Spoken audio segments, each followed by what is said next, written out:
నమస్కారం. ETV live సగర్వంగా సమర్పిస్తున్న సుఖజీవనం కార్యక్రమానికి స్వాగతం.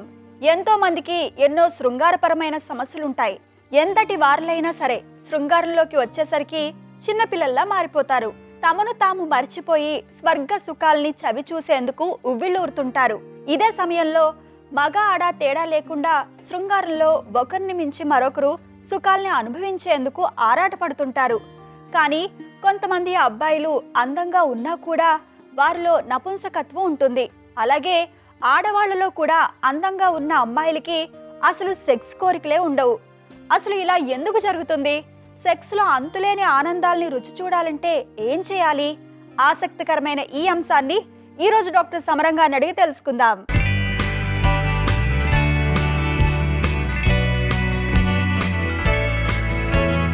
డాక్టర్ గారు, మగవాడే అయినప్పటికీ ఆడదానిలాగా మారిపోవాలని అనుకోవడం ఎందుకు జరుగుతుంది? అంటే మగవాడే అయి ఉంటాడు కానీ ఆడదానిగా మారాలనిపిస్తుంది. ఇప్పుడు మనం హిజ్రాలను చూస్తుంటాము. ఆ హిజ్రాలకి ఆడదానిలాగానే శృంగారించుకోవాలని, ఆడదానిలాగానే హావభావాలు ఇవ్వాలని, ఆడదానిగా చీర కట్టుకోవాలని, ఆడదానిలాగా మారిపోవాలని కూడా ఫీలింగ్ ఉంటున్నాడు. ఇది చాలా వరకు జీన్స్ ప్రకారంగా జెనెటిక్గా అనిపించేది. అంటే వాళ్ళ దృష్టిలో నేను ఆడదాయి ఉండి కూడా పొరపాటున మగవాడి రూపంలో పుట్టాను, అందుచేత నేను ఆడదానిలాగానే మారిపోవాలి అని అనుకుంటాను. ఇంకోటికి పూర్తిగా మనసంతా వాళ్ళ మనసులో ఆలోచనలు కానీ ఆ ఫీలింగ్స్ కానీ అన్నీ కూడా స్త్రీలలాగానే ఉంటాయి. వాళ్ళని జనరల్గా మనం ఇజ్రాయల్లో ట్రాన్స్జెండర్స్ కూడా అంటాం. వాళ్ళు అసలు పూర్తిగా అసలు ఎట్టి పరిస్థితుల్లో కూడా వాళ్ళని మగవాళ్ళని అనుకోరు. అసలు నేను పూర్తిగా ఆడదాన్నే, ఎట్టి పరిస్థితులు మగవాడిని కాదు, నేను బై మిస్టేక్ నాకు ఈ మగవాళ్ళ శరీరం వచ్చింది, నేను కంప్లీట్గా నేను మారిపోవాల్సిన ఆడదాన్ని మారిపోతుంది, అన్ని విధాలుగా నేను ఆడదాన్ని మారిపోతుంది, నా పురుషాంగం తీసేయాలి, నాకు గడ్డాభిషాలు రాకూడదు, నా టెస్ట్ కేసు నాకు వీలు లేదు, అన్నీ పోవాలి, నాకేమో ఆ లేడీస్ లాగా బ్రెస్ట్ కావాలి అన్నీ అనుకుంటారు, విజయనా కావాలి అనుకుంటారన్నమాట. అంచేత ఇప్పుడు మన హిజ్రాస్ వాళ్ళు కొంతమంది వాళ్ళు నేనేమన్నా నాకు వద్దు అసలు ఇలాగా, నేను అసలు ఉండలేను, మగవాళ్ళతో ఉండలేను, కానీ ఇంటి నుంచైనా వెళ్ళిపోతాను, బయటకు వెళ్ళిపోతాను, నేను మాత్రం ఇక ఈ రకంగా నేను ఉండలేను, నా మనసు యాక్సెప్ట్ చేయదు, ఒప్పుకోదు. స్పష్టంగా కన్ఫర్మ్గా ఫలానా జీను ఇలాగ మనిషిని ఇలా చేస్తుంది అనే జీన్ అనేది ఇంకా స్పష్టత లేకపోయినా జీన్స్ ప్రకారంగానే మనుషుల్లో ఆ రంగం వస్తుంది. ఎందుకంటే మన ఆలోచనలు కానివ్వండి, మన మాటలు కానివ్వండి, మన చేతలు కానివ్వండి, మన హావభావాలు కానివ్వండి, మన మేనరిజమ్స్ కానివ్వండి, అన్నీ కూడా మనకి జీన్స్ ప్రకారంగా వస్తాయి. అంచేత ఆ ఆలోచన ఎందుకు వచ్చింది? మగవాడు కూడా ఆడదానిలా మారిపోవాలి, ఆడదానిలాగా ఉండాలి, ఆడదానిలా చేసుకోవాలన్నా అంటే ఖచ్చితంగా వాడికి జీన్స్ ప్రకారం వచ్చాయి. అంతేగాని ఏదో మారు అనుకుంటే ఏది అనుకోడు, ఎవడు అలా అంతదిగా ఎవడు అనుకోడు. అంచేది జీన్స్ ప్రకారంగా వచ్చేది. దీన్ని ఇప్పుడు కొన్ని చోట్ల సర్జరీస్ కూడా చేసి సెక్స్ చేంజ్ ఆపరేషన్స్ అంటున్నారు. సెక్స్ చేంజ్ ఆపరేషన్ ఆడవాళ్ళు మగవాళ్ళగా, మగవాళ్ళు ఆడవాళ్ళగా, ఇక వాళ్ళని కొద్దిగా అబ్జర్వేషన్ పెడతారు. వాళ్ళకి సైకలాజికల్ ఎలా ఉన్నారు, అడ్జస్ట్ అవ్వగలరా, మగవాడిని ఆడదానిలాగా మార్చేస్తే వాళ్ళు అనుకోవడం కాదు, వాళ్ళు ఏ రకంగా అడ్జస్ట్ అవ్వగలరు, అన్ని సైకలాజికల్గా అన్ని స్టడీస్ చేసి అప్పుడు వాళ్ళని చేయడం జరుగుతుంది. మనకి ఇంగ్లాండ్లో కానివ్వండి, అక్కడ బ్యాంకాక్లో కానివ్వండి, మన ఇండియాలో కూడా మనకి ఈ సెక్స్ చేంజ్ ఆపరేషన్ చేస్తున్నారు. అంటే వాళ్ళు ఉండలేరు, రెస్ట్లెస్ అయిపోతారు వాళ్ళు. అంతే జీన్స్ ప్రకారం వచ్చే పరిస్థితి వల్లే వాళ్ళు అలాగా మగవాడై ఉండి కూడా ఆడదానిలాగా మారిపోవాలి. డాక్టర్ గారు, కొజ్జాకి హిజ్రాకి తేడా ఏంటి? కొజ్జాకి హిజ్రాకి తేడా అంటే హిజ్రాలనే కొజ్జాలంటారు, కొజ్జాలనే హిజ్రాలు అంటుంటారు. కానీ మన మామూలు వాడుక భాషలో ఈ కొజ్జా అనేది చాలా వేగంగా పడుతుంటారండి. అంటే ఒక మగాడు ఉండి వాడు సెక్స్ చేయకుండా ఉన్నా సరే నపుంసకుడు కూడా కొజ్జారా అంటారు. వాడు మగాడే, వాడు సెక్స్ చేయట్లే కనుక ఒక కొజ్జాగాడు అంటారు. అదే వాడు ఒక మగవాడు ఉండి ఆడదాలాగా హిజ్రాలాగా డ్రెస్ చేసుకున్నారు అనుకోండి, డ్రెస్ చేసుకుంటే హిజ్రాలుగా చీర కట్టుకుని హెయిర్ స్టైల్ అంతా ఆడదానిలా చేసుకున్నారు, అక్కడ కూడా కొజ్జాయిలే అంటారు. ఇప్పుడు వాళ్ళు హిజ్రాలు వాళ్ళు కూడా మేము కొజ్జాలు అని అంటారు. మేము కొజ్జాలు అంటారు. వాళ్ళు ఆడదానిలాగా డ్రెస్ చేసుకుంటారు, ఆడవాళ్ళగా హావభావాలు ఉంటాయి. అంచేది కొజ్జా అనే వర్డ్ రకరకాలుగా ఉపయోగిస్తుంటారు. భగవాన్ సెక్స్ అయిపోయిన కొజ్జగాడే, ఇక్కడిలాగా ఉన్న కొజ్జావే, ఒక ఆడదానిలాగా మాట్లాడిన కొజ్జావే, అంటారు. ఒక పెద్ద అర్థం, ఎక్కువ విచారణ అర్థంలో కొద్దిగా వాడుతుంటారు. హిజ్రా అనేది మాత్రం ఖచ్చితంగా వాడు మగవాడు ఉండి కూడా స్త్రీలాగానే ఫీల్ అవుతూ నేను స్త్రీని అనుకుని నేను స్త్రీలాగానే ఉండాలి అని స్త్రీలాగా ఒక ఉమెన్ లాగా వాడు ఫీల్ అవ్వడం, ఒక ఆడదానిలాగా ఫీల్ అవ్వడానికి మాత్రం మగవాడు ఏమిటి కూడా ఫీల్ అవ్వడానికి మాత్రం ఉండి అరగ డ్రెస్ చేసుకుని అరగ ఉండడానికి మాత్రం హిజ్రా, వాళ్ళని మాత్రం హిజ్రాలు అంటారు. డాక్టర్ గారు, నపుంసకత్వం ఎందుకు వస్తుంది? నపుంసకత్వం అంటే మగవాళ్ళలాగా ఉండకపోవడాన్ని నపుంసకత్వం అంటారు. మగవాళ్ళలాగా వాడు సెక్స్ చేయగలగాలి, స్త్రీ మీద వ్యామోహం ఉండాలి, అంగస్తంభలు ఉండాలి, అది లేకపోతే నపుంసకం అంటారు. ఇది రావడానికి సాధారణంగా మాత్రం వాళ్ళ మనస్తత్వం. మగవాడు నేను మగవాడిని అనుకోకపోతే వాడు మగవాడికి నేను ఆడదానిగా మాడాలనుకుంటే కొంచెం హిజ్రాలుగా మారిపోతారు కదా. వాడికి ఆడదాని మీద మనసు ఉండదు, సెక్స్ చేయలేకపోతారు, అంగం గట్టిపడదు. స్త్రీని చూస్తే విచిత్రం అంటే వాళ్ళ స్త్రీని చూస్తేనేమో అంగం గట్టిపడదు, స్త్రీ అంత బుద్ధాడిన అంగం గట్టిపడదు. ఒక మగవాడి దగ్గర మాత్రం వాళ్ళకి అంగం గట్టిపడుతుంది. అంటే అక్కడ మనస్తత్వం, మనసు ఆడించే నాటకం అది. ఆరంగా నపుంసకత్వం, దాన్ని అక్కడ కూడా నపుంసకత్వం తీసుకోవచ్చు. ఎందుకని ఆడవాళ్ళతో చేయలేదులే కనుక. అలా కాకుండా వాడికి అసలు లేదు అంటే కనుక హార్మోన్ లోపం, వాడికి టెస్ట్ కేసు డ్యామేజ్ అయిపోయాం, పూర్తిగా డ్యామేజ్ అయిపోయాకండి. టెస్ట్ కేసు కారణం వచ్చింది, టెస్ట్ లేదు, 2 తీసేశారు అనుకున్నాం, ఏదైనా యాక్సిడెంట్ అయింది, టెస్ట్ కేసు నలిగిపోయాయి, డ్యామేజ్ తీసేరుకున్నాం, తీసి అక్కడ కూడా మరి వాళ్ళు చేయలేకపోతారు. లేదా కొంతమందికి అసలు టెస్టిస్ డెవలప్ కావు, ఇన్ఫాంటైల్ టిష్యూస్ చిన్నగా ఉండిపోతాయి, హార్మోన్లు ఉండవు, చాలా చిన్నగా గోరికాయ, చిన్న గోరికాయ అంత ఉంటాయి, హార్మోన్లు ఉండవు. ఎదుగుతారు, మనిషి పెద్దవాళ్ళు అవుతారు, వయసు వస్తుంది, 20 ఏళ్ళు వస్తున్నాయి, 30 ఏళ్ళు వస్తాయి, కానీ అంగం స్తంభిస్తుంది. కారణం ఏంటి? నో హార్మోన్స్, టెస్టోస్టిరోన్ హార్మోన్ ఉండదు. అలాగే కొంతమందికి కొన్ని ఆపరేషన్స్, ఇప్పుడు పెల్విక్ సర్జరీ చేశారనుకోండి, పెల్విక్ సర్జరీ చేస్తే అక్కడ నర్వ్స్ డ్యామేజ్ అయిపోయి దాంట్లో అంగం గట్టిపడుతుంది, అప్పుడు కూడా నపుంసకత్వం వస్తుంది. కొంతమందికి పూర్వకాలం అయితే ఇప్పుడు కాదు కానీ పూర్వకాలం ప్రోస్టేట్ ఆపరేషన్, మగవాళ్ళు ప్రోస్టేట్ ఆపరేషన్ కామన్ అయితే పెద్దవాళ్ళు 40 ఏళ్ళు దాటిన తర్వాత కొంతమందికి ప్రోస్టేట్ పెరిగితే ప్రోస్టేట్ ఆపరేషన్. పూర్వకాలం అయితే ప్రోస్టేట్ ఆపరేషన్ చేసేవాడు చాలామంది నపుంసకత్వం వచ్చేది, అంగం లేచేది కాదు. అలాంటివి ఆరంగా నపుంసకం వస్తుంది. నపుంసకం అంటే చాలా కారణాలు ఉన్నాయి. ఆ కారణాలు ఉన్నాయి కానీ కామన్గా అంత కామన్ కాదు, కానీ కారణాలు ఉన్నాయి తెలిసినవి. అది ఆరంగా నపుంసకత్వం వస్తుంది. కొన్ని నపుంసకత్వాలు మనం చేయగలుగుతాం, కొన్ని చేయగలుగుతాం. ఇప్పుడు కొంతమందికి అంగం గట్టిపడదు కానీ సెక్స్ కోరికలు కూడా ఉంటాయి. అలాంటి చూడంటే మనం ప్రాసెసెస్ అంటాం, కడ్డీల్లా ఉంటాయి, ఆ కడ్డీలు పెట్టి అంగం పర్మనెంట్గానే ఎప్పుడు కానప్పుడు అది ఎప్పుడు కానీ సెక్స్ చేయగలుగుతున్నారు. అది వీరిని పడడం ఉండొచ్చు, పడకపోవచ్చు కూడా, కానీ వాళ్ళు సెక్స్లో మాత్రం పాల్గొనగలుగుతారు. పెనైల్ ప్రాసెసెస్ అంటాం. ఆ పెనైల్ ప్రాసెస్ ద్వారా కూడా అలాంటి వాళ్ళకి మనం కొద్దిగా ఆ సెక్స్లో పాల్గొని చేద్దాం. నపుంసకత్వాన్ని మనం తొలగించలేకపోవచ్చు కానీ సెక్స్లో పాల్గొని చేద్దాం. సెక్స్లో పాల్గొనలేకపోవడాన్ని, అంగం గట్టిపడకపోవడాన్ని, సెక్స్లో పాల్గొనకపోవడాన్ని నపుంసకత్వం అంటాం. అంగం గట్టిపడదు, సెక్స్లో పాల్గొనలేరు, వాళ్ళు నపుంసకం వస్తారు. దానికి కారణం బట్టి చికిత్స చేయాలి. డాక్టర్ గారు, అమ్మాయి అందంగా ఉన్నప్పటికీ సెక్స్ కోరికలు లేకపోవడం ఎందుకు జరుగుతుంది? అది వాళ్ళ కేవలం మనస్తత్వం కారణం.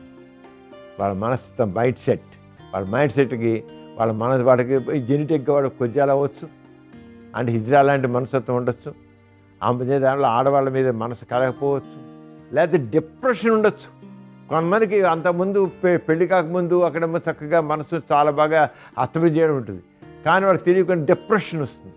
డిప్రెషన్ వస్తే ఏముండదు, అసలు కోరిక ఉండదు. అమ్మాయి భార్య ఎంతో అందంగా ఉంటుంది, ఏమీ చేయలేరు. స్ట్రెస్ ఫ్యాక్టర్ ఉంటుంది, కొంచెం బాగా స్ట్రెస్లో ఉంటారు, అంగం గట్టిపడదు. స్ట్రెస్ కూడా చాలా ఇంపార్టెంట్ ఫ్యాక్టర్ అన్నమాట. ఇష్టం లేకుండా పెళ్లి చేస్తున్నారు అనుకోండి, ఏమి ఇష్టం లేదు, అమ్మాయి మీద ఇష్టం లేదు, అంగం లేదు.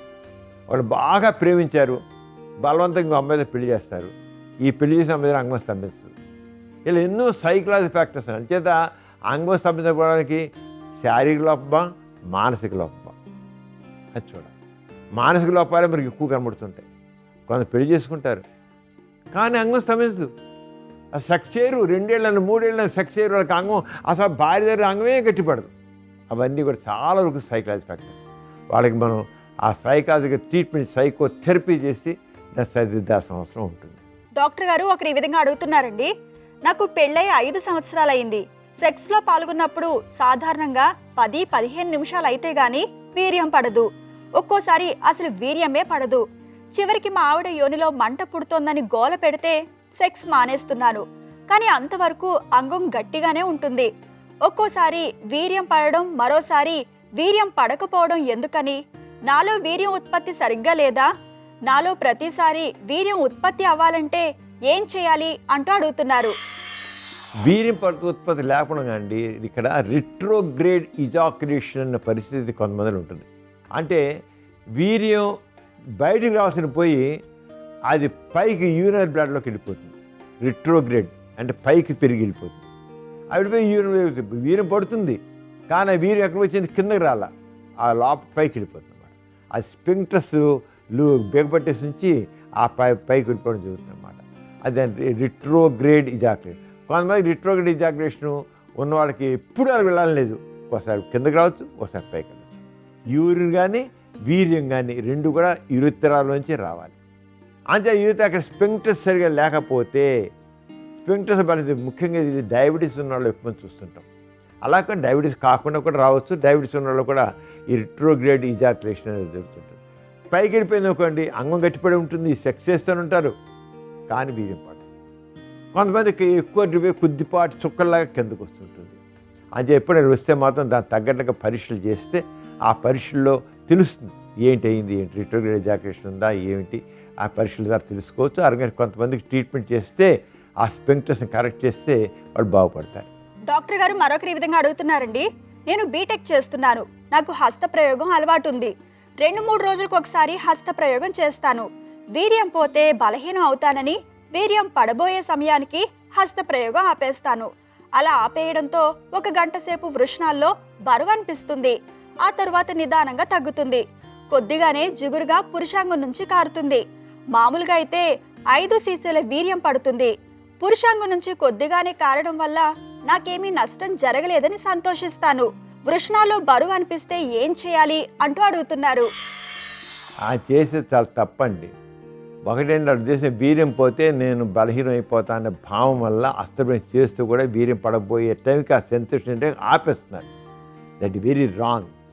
అలా చేయడం వల్ల ఏముందంటే ఆ టైంకి ఆయన వీర్యం పోకుండా ఆపుకున్నాను, ఏదో నా చుక్కలేక బయటకు వచ్చింది, నాకు చాలా లోపల ఉంది కదా, నేను నా బలం పోలేదు అని ఫీల్ అవుతాను. కానీ అలా ఆపుకోవడం నష్టం ఏంటి? ఆయన నొప్పిస్తుంది చెప్పాడు గంట చెప్పు. ఏమవుతుందండి, అలా వచ్చేప్పుడు ఆ వీర్యం అనేది శుక్రకోశాల నుంచి బయటకుండా పోతుంది. అలాగే టెస్టిస్లోంచి కూడా ఆ టైంలో టెస్టిస్ స్క్వీజ్ చేసి కొంత వీర్య కణాలు బయట నిండుతాయి.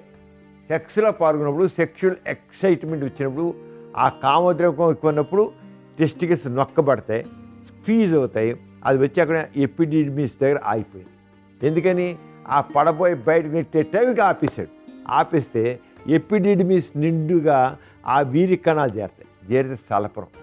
అయితే ఆయన పిచ్చోడు, కానీ ఆ వీరం ఏదైతే ఆపుకున్నాడో అది అక్కడ ఉండిపోదు. అది నిదానంగా నెక్స్ట్ టైం ఒక అరగంట పోయాకో గంట పోయాక పాస్ ద్వారా బయటకు వచ్చేస్తుంది. యూరిన్తో పాటు కలిసి అది మొత్తం అక్కడేం ఉండదు. అలా ఆపు కూడా ప్రయోజనం లేదు. కానీ లేనిపోయింది ఏంటి? బాధ, సలపరం. ఎందుకని? అదంతా వచ్చి ఎపిడిమిస్లో చేరిపోయింది. టెస్టిస్ స్క్వీజ్ చేసి కాదు, అన్నీను సెక్స్ విషయంలో ఎప్పుడు కూడాను ఒక రకమైన టెన్షన్లుగా అన్నీ బెగబట్టి నొక్కేసేట్లు ఉంటాయి. మొత్తం నక్కసిక పర్యంతం కండరాలన్నీ కూడా ఎక్కడ టిష్యూ అన్నీ కూడా కంట్రాక్ట్ అవుతాయి. బాగా అయిపోయి జస్ట్ ఆర్గన్ ఫెయిల్ అన్నీ అలా వదిలేస్తాయి. ఆర్గన్ అయిపోగానే అలా వేస్తే బాడీ ప్రశాంతం. కానీ అలా వదిలిపెట్టకుండా ఆపడం వల్ల జరిగేది ఏంటి? కండరాలన్నీ కూడా స్ట్రెస్లో ఉంటాయి. ఆయన ఆపిన తర్వాత కాళ్ళ నొప్పులు, కండరాల నొప్పులు, తలకాయ నొప్పి, మెడ నొప్పి, నొప్పులన్నీ కూడా వస్తాయి. ఎందుకని? రిలాక్స్ అవ్వాలా. వీర్యం పడితేనే రిలాక్స్ అవుతుంది మనస్సు. వీర్యం పడిపోలా అంతే కండరాలని కూడా ఆ రకమైన పాదంలో ఉండిపోతాయి కొద్దిసేపు. అది 5 నిమిషాలు కాదు, 10 నిమిషాలు, పావుగంట కాదు, గంట సేపు కాదు. అనవసరం బాధ. ఏమి అస్తప్రయోజనాలు నష్టం లేదు. ఎలా వీర్యం బయటపోయి ఏ రకంగా నష్టం కలదు. అలా ఆపుకోవడం అది కరెక్ట్ కాదు. ఇలాంటి వాళ్ళు అనవసరం న్యూరోటిక్గా తయారవుతారు. అర్థమైన కంగారు, బాధ, భయం, ఏదో బాధలు, రకరకాల బాధలు వస్తాయి. అంచేత ఆ పని చేయొద్దు. వీర్యం శుభ్రం పోగొట్టేసుకోండి, ఏమీ అవ్వదు. డాక్టర్ గారు మరొకరి విధంగా అడుగుతున్నారండి. నేను ముంబైలో ఉంటున్నాను. నాకు ఒక గర్ల్ ఫ్రెండ్ ఉంది. పెళ్లి చేసుకుందామని అనుకున్నాను. తరచూ సెక్స్లో పాల్గొంటున్నాము. కానీ ప్రతిసారి అర నిమిషంలో వీర్యం పడిపోతుంది. దాంతో ఆమెకి సెక్స్ సుఖం ఉండడం లేదు. ఇటీవల ఆమె నాతో అంతగా ఉండడం లేదు. నా వల్ల తనకి సుఖం లేదు కనుక పెళ్లి గురించి ఆలోచనలో పడ్డానని చెప్పింది. ఆమె అంటే నాకు ఎంతో ఇష్టం. నాకున్న సమస్య జీవిత సమస్యగా మారింది. నాకు చనిపోవాలని ఉంది. మీ సమాధానంపైనే నా బ్రతుకు ఆధారపడి ఉంది. ఏం చేయాలి అంటూ అడుగుతున్నారు. ఆయనకి ప్రిమిచ్యూర్ ఇజాక్యులేషన్ అనే పరిస్థితి ఉంది. ఆ పరిస్థితికి కొంతవరకు మనసుని కంట్రోల్ చేసుకుంటే అందులో తెలియని యాంగ్జైటీ, టెన్షన్, తుండబట్టాలు ఉన్నాయి. అలా కాకుండా మందులు కూడా ఉన్నాయండి ప్రిమిచ్యూర్ ఇజాక్యులేషన్. అలాగే పరిస్థితి స్టాప్ అండ్ స్టార్ట్ టెక్నిక్ అండి. స్టాప్ అండ్ స్టార్ట్ టెక్నిక్ మనం చాలాసార్లు మన ఛానల్ చెప్పుకున్నాం. అది ప్రాక్టీస్ చేయొచ్చు. చేస్తే కొంతవరకు అది కంట్రోల్ అవుతుంది. స్క్వీజ్ టెక్నిక్ ఉంది. పెళ్ళైన వాళ్ళు ఆ స్క్వీజ్ టెక్నిక్ ప్రాక్టీస్ చేయొచ్చు. అలా కాకుండా మందులు ఉన్నాయి. డాపాక్సిన్ అనే మందు ఉంది. ఆ మందు 30 mg టాబ్లెట్ సెక్స్లో పాల్గొనడానికి 1 గంట 2 గంటలు 3 గంటల ముందు వేసుకుంటే ఆరంగా స్వీకరిస్తున్న సమస్య కంట్రోల్ అవుతుంది. అది చేసి ఒకసారి డాక్టర్ దగ్గరికి వెళ్ళి చూపించుకుంటే అది చెప్తారు. పెళ్ళే మానుకోసలేదు, పెళ్లి చేసుకోవచ్చు. ఎట్లా ప్రేమిస్తున్నారు, ఇది చేసుకోవాలనుకుంటున్నారు కనుక తప్పకుండా ఆమెనే చేసి ఆమె కూడా ఒకసారి ఇద్దరు వెళ్ళి డాక్టర్కి వెళ్ళి ఈ పరిస్థితిని డిస్కస్ చేస్తే ఆమెకి అర్థమవుతుంది, ఈయనకి మార్పు వస్తుంది. డాక్టర్ గారు మరొకరి విధంగా అడుగుతున్నారండి. నాకు ఒక గర్ల్ ఫ్రెండ్ ఉంది. నాకు ఆమెకి సెక్స్ అంటే ఎంతో ఇష్టం. మేమిద్దరం పెళ్లి చేసుకుంటామో లేదో తెలియదు, కానీ సెక్స్లో పాల్గొనడానికి ఎటువంటి అభ్యంతరం లేదు. ఇద్దరికి సెక్స్ అంటే చాలా ఆసక్తి ఉంది. సెక్స్లో పాల్గొంటే కడుపు వస్తుందని ఇద్దరికీ తెలుసు. మరి ఆమెకి కడుపు రాకుండా సెక్స్లో పాల్గొనాలంటే ఎలా? ఇద్దరికి సెక్స్ అవసరం చాలా ఉంది. అది తీరేదెలా అంటూ అడుగుతున్నారు. పెళ్ళి కాకుండా సెక్స్లో పాల్గొనడం అంత కరెక్ట్ కాదు. ఎప్పుడు ఏ ప్రాబ్లమ్స్ తెలియదు. కానీ ఈ రోజుల్లో మోడర్న్ ఏజ్లో ఒక రకంగా పెళ్ళి కాకుండా సహజీవనం మామూలు అయిపోయింది. తప్పనిసరిగా ఇద్దరికి అవసరం తప్పలేదంటే వాళ్ళిద్దరూ అడల్ట్స్ కనుక వాళ్ళకి ఓన్ డిసిషన్స్ అర్హత ఉంది వాళ్ళకి. ఇలాంటప్పుడు ఏం చేయాలంటే లూప్ వేయించుకోవాలి. లూప్ వేయించుకుంటే గర్భం రాకుండా ఉంటుంది. సెక్స్లో పాల్గొన ప్రతిసారి కన్ను వాడచ్చు. లేదా ఓవర్ల కాంట్రాసెప్టివ్స్ మెన్సెస్ 5 రోజుల నుంచి రోజు ఒక బిడ్డ 20 రోజులు వేసుకోవడం. తర్వాత 20 రోజులు మెన్సెస్ వస్తుంది, మళ్ళీ 20 రోజులు ఆరంగా గర్భం నిరోధక నోటి మాత్రలు వాడుకోవచ్చు. లేదా లూప్ ఏం చేసుకుంటే ఒక 3 ఏళ్ళ నుంచి 5 ఏళ్ళ దాకా ఉంచుకోవచ్చు. ఇంకా గర్భం రాదు, ఇద్దరు మారుగా పాల్గొవచ్చు. అంచేత డాక్టర్ దగ్గర వాళ్ళిద్దరు నిర్ణయం తీసుకోవచ్చు. ఇద్దరు గ్రోన్ పర్సన్సే కనుక వాళ్ళు డాక్టర్కి వెళ్ళి చూపించి వాళ్ళ తగ్గ నిర్ణయం తీసుకుని ఆరంగా వాళ్ళ లైఫ్ని వాళ్ళు ప్లాన్ చేసుకోవచ్చు. డాక్టర్ గారు మరొకరి విధంగా అడుగుతున్నారండి. ఒక వీర్యపు పొట్టు 100 రక్తపు పొట్టులతో సమానం అంటారు. మనం తినే అతి సారవంతమైన పదార్థం వీర్యంగా మారుతుందంటారు. మరి రోజు సెక్స్లో పాల్గొంటే నీరస పడిపోవడం ఉండదా? ఎందుకు ఇలా అడుగుతున్నానంటే, నాకు పెళ్ళై నెల రోజులయ్యింది. నా భార్య రోజుకి కనీసం 4-5 సార్లు సెక్స్ కావాలని అంటుంది. సెక్స్ అయిపోయిన వెంటనే మళ్ళీ కావాలని అంటుంది. ఆవిడ కోరిక మేరకు నేను అలా సెక్స్ చేస్తే వీక్ అయిపోనా? మీ కార్యక్రమం ద్వారా ఏం చేయాలో ఆవిడకు సలహా ఇవ్వండి. ఆవిడ సెక్స్కి ఫోర్స్ చేయడం తగ్గితే సంతోషిస్తాను అంటూ అడుగుతున్నారు.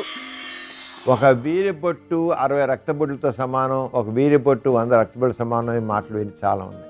ఇవన్నీ కరెక్ట్ కాదు. వీర్యం ఏమాత్రం విలువైంది కాదు. ఎంత వీర్యం పోయినా సరే మనిషి బలహీనవాడు. రోజుకి 10 సార్లు కాదు, 20 సార్లు కాదు, 100 సార్లు సెక్స్లో పాల్గొన్నా ఏమీ అవ్వదు. వీర్యం పోవడం వల్ల వాడు బలహీనవాడు. అంచేత నిరభ్యంతరంగా భార్య కోరిక మేరకు రోజుకి 4 సార్లు 5 సార్లు పాల్గొవచ్చు. అంటే రక్తం వీర్యంగా మారుతుంది, దానివల్ల రక్తం తగ్గిపోతుంది అనే మాట కరెక్ట్ కాదు. రక్తం వీర్యంగా మారదు. అలాగే వీర్యం కూడా ఏమి విలువైంది కాదు. అదేమి సారవంత పదార్థం ఏమి తయారవదు. భార్య కోరిక మేరకు, ఆయన ఇంట్రెస్ట్ మేరకు ఇద్దరు సెక్స్లో పాల్గొవచ్చు. ఎన్నిసార్లు అయినా ఎంజాయ్ చేయవచ్చు. డాక్టర్ గారు మరొకరి విధంగా అడుగుతున్నారండి. ఒక మగవాడు ఎంతసేపు సెక్స్ చేయగలుగుతాడు? ఎందుకు ఇలా అడుగుతున్నారంటే, నాకు 2-3 నిమిషాల్లో వీర్యం పడిపోతుంది. నా స్నేహితులు కొందరు అరగంట, గంట సెక్స్ చేస్తామని చెబుతుంటారు. అవి డాబు మాటలా, నిజమా? ఒకవేళ నిజమే అయితే అరగంట, గంట సెక్స్ చేయాలంటే ఏం చేయాలి అంటూ అడుగుతున్నారు. మామూలుగా మాత్రం 2 to 5 minutes పాల్గొంటారండి. మెజారిటీ పీపుల్ మగవాళ్ళు 2 minutes to 5 minutes. That routine common. అలా కాకుండా కొంత 10 నిమిషాలు, 15 నిమిషాలు, 20 నిమిషాలు, 40 నిమిషాలు కూడా పాల్గొనేవాళ్ళు ఉన్నారు కంటిన్యూస్గా. That art of sex. Art of sex తెలిసిన వాళ్ళు తెలుసు. How to control. వాళ్ళకి ఏంటంటే వీర్యం పడిపోయి ఇప్పుడు మనిషి ఎక్సైట్మెంట్ ఎక్కువ అనుకోండి, పీక్ తీసుకుపోతారు అనుకోండి, బాగుంటాయి. ఎక్సైట్మెంట్ ఇప్పుడు వాళ్ళు ఉద్యోగం చెందిపోతారు అనుకోండి, ఉద్యోగం చెందిపోతే వీర్యం పడిపోతుంది. కానీ వాళ్ళ ఆర్ట్ ఆఫ్ సెక్స్ అంటే ఎంజాయ్ చేస్తుంటారు, కానీ ఆ మూడుని మాత్రం పీక్ వెళ్ళినవారు ఆపుతుంటారు. అలాగే వీర్యం పడబోతుంది అన్న ఫీలింగ్ రాగానే ఒక 2-3 సెకండ్లు ఆపేస్తారు. ఆపేసేటికల్లా ఆ వేడి చల్లారుతుంది, ఆ కామం చల్లారుతుంది. చల్లారి మళ్ళీ చేస్తారు, మళ్ళీ వీర్యం పడిపోతుంది, మళ్ళీ ఆపుతారు. అది ఆర్ట్ ఆఫ్ సెక్స్. ఆ రంగా వాళ్ళు అరగంట 30 గంట వాళ్ళు సెక్స్ చేస్తారు. వాళ్ళ మనసుని వాళ్ళ కంట్రోల్లో పెట్టుకోగలుగుతారు. చాలామంది వాళ్ళ మనసుని ఒకసారి సెక్షువల్గా ఎక్సైట్మెంట్ వచ్చి దాంట్లో ప్రెషర్ వచ్చిన తర్వాత ఇంకా ఆపుకోలేకపోతారు, ఆపుకుందామని ఆపుకోలేకపోతారు. కానీ వీళ్ళేం సరే ఆ స్టేజ్ని వాళ్ళ కంట్రోల్ ఉంచుకుంటారు. ఆ స్టేజ్ ఏదైతే వీర్యం పడిపోయేటువంటి స్టేజ్ వస్తుంది సార్, ఆ దశ వస్తుందే, ఆ దశని వాళ్ళు కంట్రోల్ పెట్టుకోగలుగుతారు. అది ప్రాక్టీస్ చేస్తే వస్తుంది, పెద్ద కష్టం కాదు. నాకు అలా పడకుండా ఉండాలి అనుకుంటే మాత్రం చేసుకోగలరు, అదేం పెద్ద కష్టం కాదు. అంచేత వాళ్ళు చెప్పి డాబ్ మాటలు కాదు, నిజం మాటలే. మామూలుగా అంచేత అలసట కూడా ఫీల్ అవ్వరు. ఎందుకని మధ్య ఎలా ఆపుతుంటారు, శ్వాస నిండుగా తీసి వదులుతుంటారు, అవన్నీ చేస్తారు. అవన్నీ చేసే కదా వాళ్ళకి అలసట కూడా అనిపిస్తుంది, చాలా చక్కగా ఉంటుంది. అది ప్రాక్టీస్ చేసి వీడు కూడా చేయొచ్చు, చెప్పకుండా చేయొచ్చు, అర్థంగా చేయొచ్చు. కానీ దిస్ ఇస్ ఓన్లీ ప్రాక్టీస్. ఇదైనా ఇదైనా ఆర్ట్ని మాత్రం డెవలప్ చేసుకుంటే అది చేయగలుగుతారు. చూశారు కదండి ఇవాల్టి సుఖజీవనం కార్యక్రమం. మీకు కూడా లైంగిక సమస్యలు కానీ సంతానలేమి సమస్యలు ఏమైనా ఉంటే వాట్సాప్ ద్వారా పంపొచ్చు. 8008532087 అనే నెంబర్కి వాట్సాప్ చేయండి. మీ సమస్యలను మాకు ఈమెయిల్ చేయండి. మా ఈమెయిల్ ఐడి bms@etv.co.in. అలాగే మీ సమస్యలను మాకు ఉత్తరాల ద్వారా కూడా పంపొచ్చు. మా చిరునామా సుఖజీవనం, ETV life, Ramoji film city, Hyderabad 501512. ఇది ఇవాల్టి సుఖజీవనం కార్యక్రమం. మరొక చక్కని అంశంతో మళ్ళీ కలుసుకుందాం. అంతవరకు సెలవు, నమస్తే.